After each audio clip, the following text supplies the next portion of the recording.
మధుకర్ శ్రీరామ్ గారు, గంగాధర్ ఎంపీ గారు,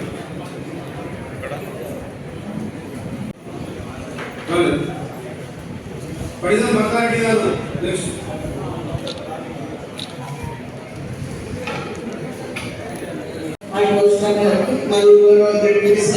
మా వైస్ చైర్మన్ గారికి, ఎంపీలకి, పార్టీ ఎంపీలకి, మా ఆర్పీలకి ఈ సభకు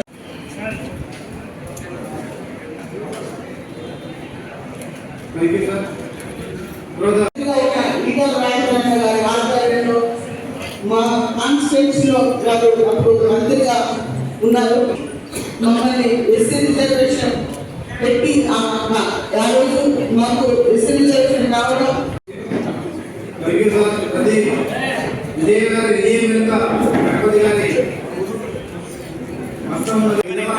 ఈరోజు ఈ సమావేశానికి ఒక చివరి రోజు ఒక తీపి జ్ఞాపకంగా ఈ చిత్రం కానీ జ్ఞాపిక కానీ వాళ్ళ జీవితంలో ఉంటుందని ఆశిస్తా ఉన్నాను. ఎందుకంటే అసలైన తొలి వెలుగు. ఫాలో వాట్సాప్ @తొలి వెలుగు official.